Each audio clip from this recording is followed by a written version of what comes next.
Hello dear students, how are you. पिछले lecture में हमने स्टैटिक्स के फर्स्ट चैप्टर यानी कि forces acting at a point, इस चैप्टर की फोर्थ एक्सरसाइज के लिए वर्क किया था। आज हम फिफ्थ एक्सरसाइज के बेसिक रिजल्ट्स को स्टडी करेंगे। किसी किसी का प्रूफ नेसेसरी है तो वो हम प्रूफ भी स्टडी करेंगे। चलिए हम चलते हैं फिफ्थ एक्सरसाइज के लिए बेसिक रिजल्ट्स की ओर। Very first, polygon law of forces. बच्चों, ट्रायंगल लॉ ऑफ फोर्सेस आप पढ़ चुके हैं, बिल्कुल उसी की एक्सटेंशन हम कह सकते हैं इसको, पॉलीगन लॉ ऑफ फोर्सेस। कौन सा? Polygon law of forces. Triangle law की तरह ही सपोज मेरे पास ये एक पॉइंट है P और इस पॉइंट के ऊपर ये फोर्सेस काम करती हैं। सपोज एक फोर्स P1, एक फोर्स सपोज इस तरफ है P2, फिर एक फोर्स मैंने मान लिया इस तरफ है P3, फिर एक फोर्स सपोज इस तरफ काम करती है P4 और मान लो एक फोर्स है ये P5। अब इन फोर्सेस की डायरेक्शन और इनकी लेंथ सबको नोट कर लिया हमने। पहली फोर्स उठाई, एज इट इज रख दिया। सपोज करो, कोई ज़रूरी नहीं है आप इसको एज इट इज रखो, वो बात मैं बाद में बताऊंगा। 1 मिनट के लिए इस फोर्स को मैंने एज इट इज रख लिया P1। फिर मैंने क्या किया, P2 उठाई फोर्स और इसके हेड के ऊपर इसको रखा, बिल्कुल जैसे एज इट इज पैरेलल है, सेम लेंथ है। फिर P3 फोर्स को P2 फोर्स के हेड के ऊपर रखा, ये P3 फोर्स, ये P2 फोर्स। फिर मैंने P फोर्स को उठाया और P फोर्स को इसके हेड के ऊपर रखा P4। और फिर मैंने P5 फोर्स जो ये नज़र आ रही है इसके हेड के ऊपर रखा ये। और मेरे पास 5 फोर्स थी, पांचों ये कवर हो गई है। ओके, अब एक बात बताओ बच्चों, ये फोर्सेस मैंने अपने मर्जी से ली थी तो मैंने इन सभी को एक दूसरे के हेड के ऊपर रखता गया तो ये फिगर मेरे पास आ गई है। अब बच्चों, पॉलीगन लॉ ऑफ फोर्सेस क्या कहता है कि अगर ये फोर्सेस इक्विलिब्रियम में होती तो बच्चों ऐसे ही हालात नहीं होते, ये फिगर कुछ और बनती।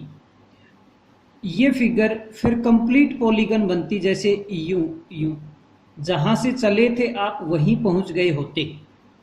लेकिन इस केस में जहां से चले हैं वहां नहीं पहुंचे हैं, तो इसका मतलब ये फोर्सेस इक्विलिब्रियम में नहीं है।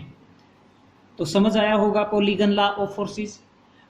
अगर ये फोर्सेस इक्विलिब्रियम में हैं तो ये पॉलीगन कंप्लीट हो जाएगी। This is polygon law of forces. Example के तौर पे मैं सपोज ये ले लेता हूँ, एक फोर्स ये है, सपोज एक ये है, ठीक है, और एक फोर्स मेरे पास ये है, और सपोज एक फोर्स ये है। चलिए अब इनको लिया मैंने ऐसे, फर्स्ट को ये शो किया, सेकंड को इसके हेड के ऊपर, थर्ड को इसके ऊपर ऐसे। और मान लो ये फिफ्थ फोर्स बच्चों मैं चेंज कर लेता हूँ। मैं फिगर को कंप्लीट करने के लिए इसको चेंज करना चाहता हूँ। तो सपोज करो, अच्छा यही ले लो, यही मैंने थोड़ी सी और लंबी ले ली फोर्स, इतनी ले ली, यही ले लो। तो जब ये मैं यहाँ रखूँगा तो सपोज ये पॉलीगन कंप्लीट हो गई। तो अब ये फोर्सेस इक्विलिब्रियम में होंगी। क्यों? क्योंकि इनसे जो फिगर बनी है वो कंप्लीट पॉलीगन बन गई है, तो इसका मतलब ये फोर्सेस इक्विलिब्रियम में होंगी। This is polygon law of forces. Okay, अब इस लॉ का एक फायदा उठाया। सपोज करो बच्चों, मेरे पास P1 फोर्स ये थी, P2 फोर्स ये है, P3 फोर्स, P1 थोड़ा और बड़ा ले लेता हूँ, P3 फोर्स मेरे पास ये है, P4 मेरे पास ये है और P5 फोर्स ये है। और इन सभी को ऐसे लिखा मैंने, P1, फिर ये P2, फिर P3, फिर P4 और ये फिर P5। तो P1, P2, P3, P4 और P5। ओके, तो इन सब का रिजल्टेंट क्या है? 0, क्योंकि इक्विलिब्रियम में है। इक्विलिब्रियम में है तो अपना ये पॉलीगन कंप्लीट हो गई है। ओके, अगर मैं इसको A B C D E से रिप्रेजेंट कर लूँ, A B plus B C plus C D plus D E plus E A, इन सब का सम क्या होगा? 0। क्यों? क्योंकि फोर्सेस इक्विलिब्रियम में हैं। ओके, अब मैं इसको उधर ले जाऊँ 1 मिनट। तो A B plus B C plus C D plus D E equal to minus E A, और माइनस ई ए को मैं ए ई लिख सकता हूं। तो इसका मतलब क्या प्रूव हो गया है? इस लाइन से, यहां से ये प्रूव हो गया है कि this force plus this plus this plus this यहां तक इक्वल टू किसके? ए से ई, इसके इक्वल।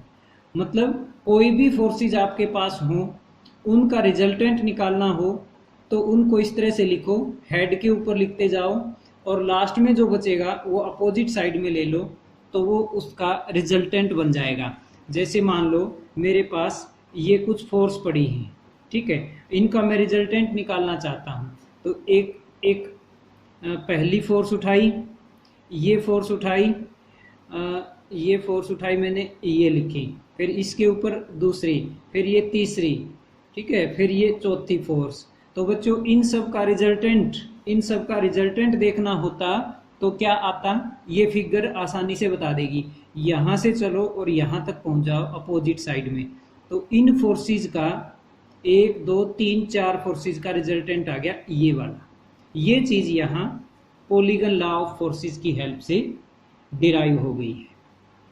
नेक्स्ट, अब मैं पॉलीगन लॉ ऑफ फोर्सेस से रिलेटेड एक चीज़ और बताना चाहता था, जो मैंने शुरू में ही बोला था कि अगर मान लो अपने पास ये फोर्सेस हैं, ये P1, P2, P3, P4, हमने क्या किया था? P1 फोर्स को एज इट इज़ लिख लिया था यहाँ पर।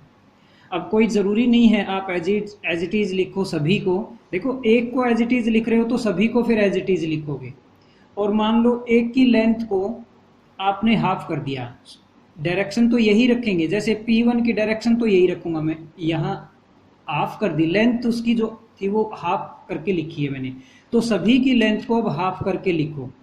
P2 की जो लेंथ है उसको भी हाफ करके लिखो, P3 की जो लेंथ है उसको भी, P3 की जितनी भी है उसका हाफ करके लिखो। फिर P4 ये है, इसको भी हाफ किया। मान लो मेरे पास सपोज ये एक P5 भी है, तो इसका भी हाफ करके लिखो P5, ठीक है। तो P1, P2, P3, P4, P5। तो अगर ये फोर्सेस इक्विलिब्रियम में हैं तो अब भी पॉलीगन कंप्लीट होगी। मतलब आप इनकी लेंथ को एज इट इज लिखो, एज इट इज लिखोगे तो सबकी एज इट इज लिखोगे। एक की लेंथ को आपने चेंज कर दिया तो जिस रेशियो में चेंज किया है उसी रेशियो में सभी को चेंज करना है। समझ गए होगे आप? यानी कि मैं कह सकता हूं कि ये लेंथ बटे ये लेंथ, इनकी जो रेशियो है वही ये बटे ये होना चाहिए, वही ये बटे ये होना चाहिए, ये बटे ये और ये बटे ये सेम रेशियो होनी चाहिए सभी की। तो पॉलीगन लॉ ऑफ फोर्सेस कहता है कि ये अगर इक्विलिब्रियम में है तो कोरस्पॉन्डिंगली जो आपने पॉलीगन बनाई है वो पॉलीगन कंप्लीट हो जाएगी। अधूरी नहीं बचेगी। चलिए next, theorem of resolved parts. बच्चों एक दो लेक्चर पहले मैंने रिजॉल्व्ड पार्ट्स के बारे में आपको बताया था। रिजॉल्व्ड पार्ट्स जिसने नहीं सीखा है तो पिछले लेक्चर्स इस प्लेलिस्ट में जाएंगे, स्टैटिक्स के पहले चैप्टर की प्लेलिस्ट में, और वहाँ से आप रिजॉल्व्ड पार्ट्स का लेक्चर अच्छे ढंग से सुन करके समझ करके फिर आए यहाँ पर। देखो मान लो मेरे पास ये फोर्स है और ये दो परपेंडिकुलर एक्सिस हैं, एक्स एक्सिस और वाई एक्सिस। तो इस फोर्स P के रिजॉल्व्ड पार्ट आप निकाल सकते हो। ये एंगल अगर थीटा है तो आपको याद होगा इस तरफ का रिजॉल्व्ड पार्ट क्या आता था, P cos थीटा, और इस तरफ का क्या आता था, P sin थीटा।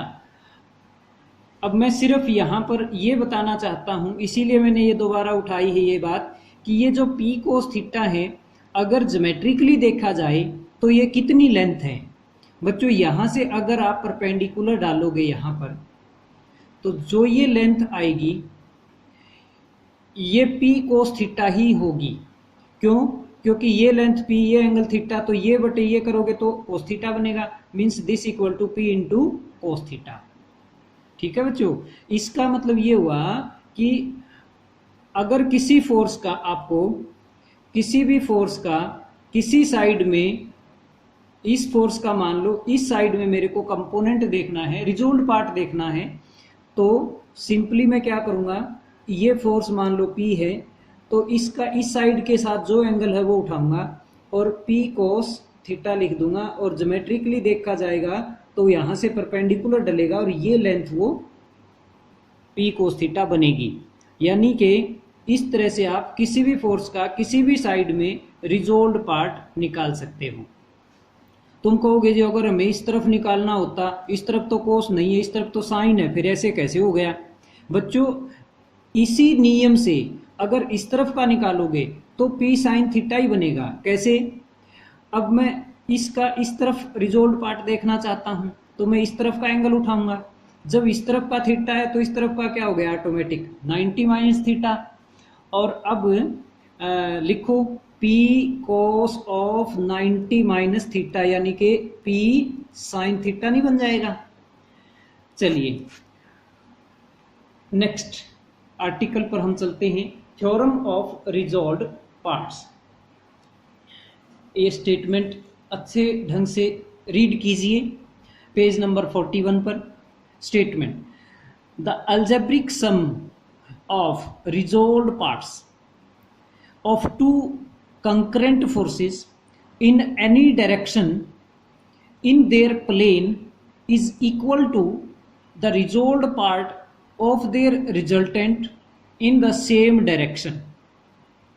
बच्चों क्या कहना चाहता है रिजल्ट, ये सबसे ज़्यादा आपको क्लियर अंडरस्टैंड करना है, क्योंकि बच्चे आमतौर पर क्या गलती करते हैं, आर्टिकल्स को समझते नहीं हैं, थ्योरम्स की स्टेटमेंट को याद नहीं रखते हैं और सीधे क्वेश्चंस की तरफ बढ़ जाते हैं।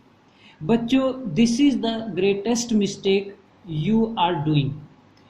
सबसे ज़्यादा आप एनर्जी रिजल्ट्स को समझने के ऊपर लगाइए, दूसरे नंबर एनर्जी आप प्रॉब्लम्स की स्टेटमेंट्स को समझने के ऊपर लगाइए, और फिर आप प्रॉब्लम्स को सोल्व करने की तरफ बढ़िए। और बच्चों अगर आपको कोई प्रॉब्लम को सोल्व करने में प्रॉब्लम आती है तो ज़रूर आप उसके कहीं ना कहीं रिजल्ट्स को मिस कर रहे हैं, कोई ना कोई रिजल्ट्स को आप भूल चुके हैं। तो आप पीछे के रिजल्ट्स को अगर रिवाइज करके आओगे तो आपकी प्रॉब्लम सोल्व होने के पूरे पूरे चांसेस क्रिएट हो जाएंगे। ओके, तो इस थ्योरम के अंदर क्या बताया है, सपोज करो बच्चों अपने पास कोई दो फोर्स है। सपोज ये मेरे पास फोर्स P है और एक दूसरी फोर्स मेरे पास Q है। ओके, और एक अन्य साइड है, कोई भी साइड हो सकती है, कोई भी डायरेक्शन हो सकती है वो। सपोज मेरे पास वो ये डायरेक्शन है एक्स एक्सिस। गेटिंग? तो मैं पी फोर्स का एक्स एक्सिस साइड में कंपोनेंट निकाल सकता हूं। स्टेटमेंट क्या कहती है मैं अभी उसको समझाऊंगा। क्या हम ये प्रूव करना चाहते हैं उसके ऊपर आएंगे हम। लेकिन जो आप पीछे सीख चुके हो, अभी अभी मैंने बताया था, उसकी हेल्प से मैं लिखना चाहता हूं कि इस फोर्स का इस तरफ अगर आपसे कोई रिजोल्व पार्ट पूछे तो क्या कहोगे? आप यही कहोगे ना, ए जी इसका रिजोल्व पार्ट आएगा, इस साइड में हम परपेंडिकुलर डालेंगे और ये मान लो O है, ये मान लो A है और सपोज करो ये L है। तो resolved part of P along X axis क्या होगा? OL ही होगा ना, ये लेंथ OL।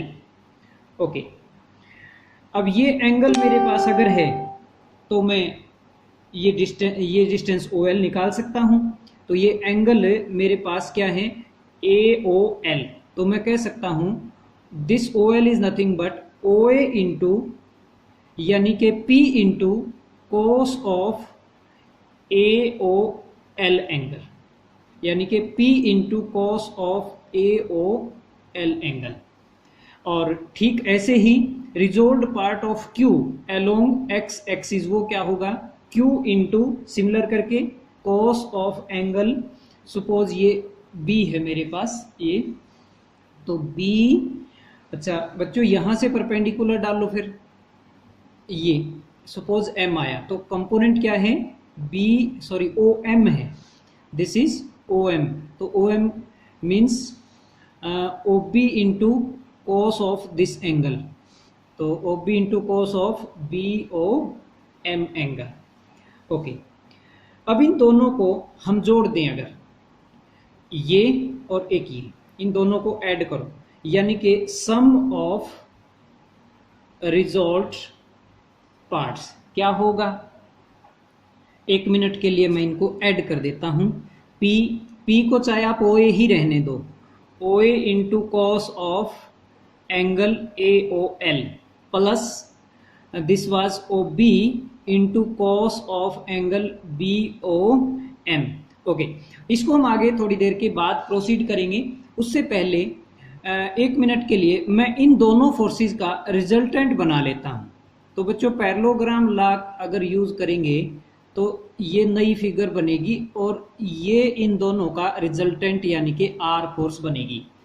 तो बच्चों R फोर्स का यहाँ जो पॉइंट बना ये सपोज C है, अगर मैं यहाँ से परपेंडिकुलर डालूं नीचे तो ये जो भी आया सपोज ये N बन गया है मेरे पास। एक मिनट के लिए इसको भी मैं यहाँ ज्वाइन कर लेता हूँ, suppose this is K। Okay, तो बच्चों अब मैं इसी को आगे बढ़ाऊंगा। OA को तो रखो as it is, cos of AOL बनाओ। AOL इसका कोस क्या आएगा? OL बटे OA, फिगर से OL बटे OA प्लस ऐसे ही OB into cos of BOM। तो ये फिगर पे आइए BOM, तो OM बटे OB, दिस इज OM बटे OB। ठीक है, चलिए OA से OA कैंसिल, OB कैंसिल, बचेगा मेरे पास OL प्लस OM।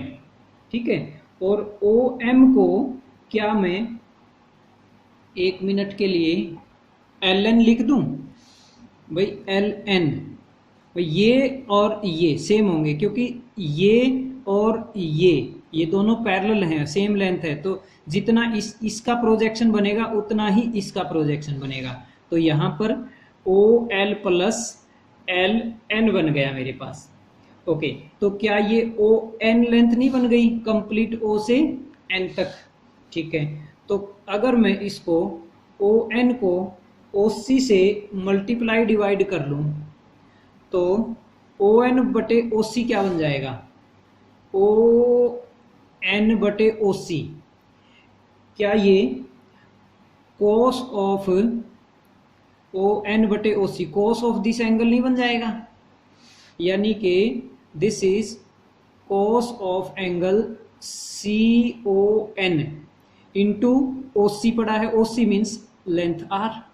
तो बच्चों ये जो आया इसको ध्यान से देखो क्या आया, R cos ऑफ CON, यानी कि R cos ऑफ CON। तो क्या ये ON मीन्स R का resolve part x axis side में नहीं आ गया। तो बच्चों हमने क्या किया था, P फोर्स का resolve part x axis side में प्लस Q फोर्स का रिजोल्व पार्ट सेम उसी साइड का, किसके इक्वल आया, उन दोनों फोर्सेस के रिजल्टेंट R का रिजोल्व पार्ट उसी साइड में।